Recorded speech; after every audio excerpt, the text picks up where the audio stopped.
প্রশ্ন দিয়েছে বিড়ি খেলে কি ওযু ভেঙে যায়? তো বিড়ি খাওয়া তো হারাম। মানুষের শরীরের ভেতরে 5 প্রকার রক্তে ক্যান্সার দেখা দেয়। যদি এক প্রকার ক্যান্সার ধরা পড়ে, ওরা সন্দীপ বিক্রি করে ঔষধের পয়সা পাবেন না। আমি আশা করছি আপনি জ্ঞানী মানুষ, সম্পদের মালিক এমনি হননি।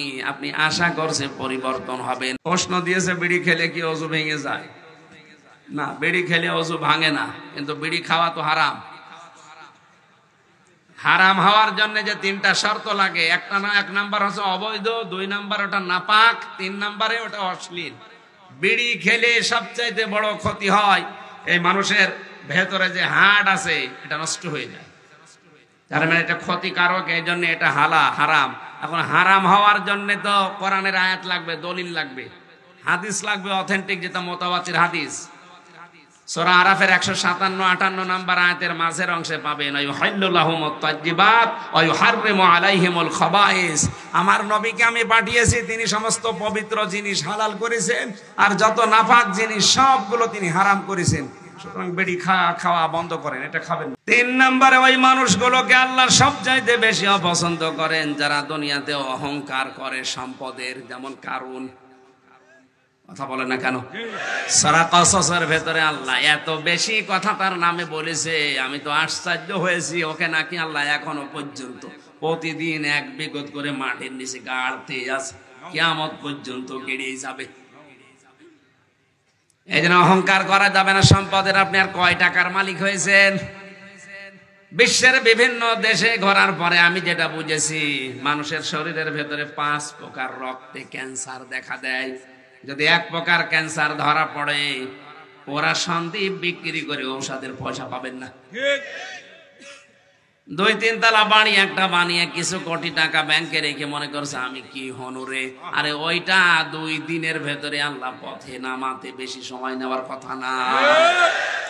কারণের যে সম্পদ ছিল, তাফসিরে আছে, একদল শক্তিশালী যুবক লাগতো শুধু চাবি বহন করার জন্য। চাবি যদি এত মানুষ লাগে, তালা কত? তালা যদি এত হয়, তাহলে সিন্ধুক, বাক্স, ব্যাংক কত ছিল? আপনারা মাথায় ধরবে না? বালির ভেতরে যা চিকচিক করে দেখতে পান, এটা নাকি কারণের সম্পদের একাংশ। আমি আশা করছি আপনি জ্ঞানী মানুষ, সম্পদের মালিক এমনি হননি। আপনি আশা করছে পরিবর্তন হবেন। যদি অহংকার করেন সম্পদের কারণের মতো, আপনি আল্লাহর কাছে সব চাইতে ঘৃণিত। 4 নম্বরে তাদেরকে আল্লাহ বেশি অপছন্দ করে যারা অপচয় করে আর অপব্যয় করে। কোরআন শরীফের ভেতরে আল্লাহ কাউকে শয়তানের ভাই বলেছে আমি পাইনি, তবে একটা জাতিকে আল্লাহ শয়তানের ভাই বলেছে, যারা অপচয় করে।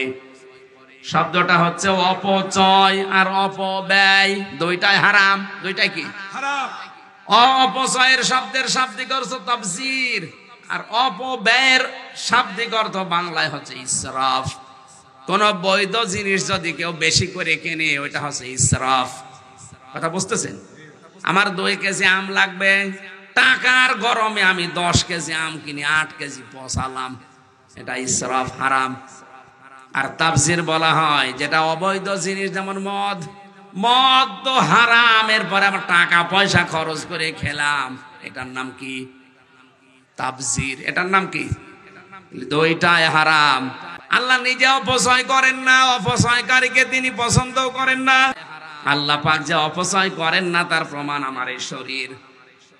আমার এই শরীরের ভেতরে যে পিত্ত রস গুলো তৈরি হয়, খাবারের অর্গান গুলো নিয়ে তৈরি করে, নির্যাস গুলো দিয়ে ওই রসটা আল্লাহ বানান।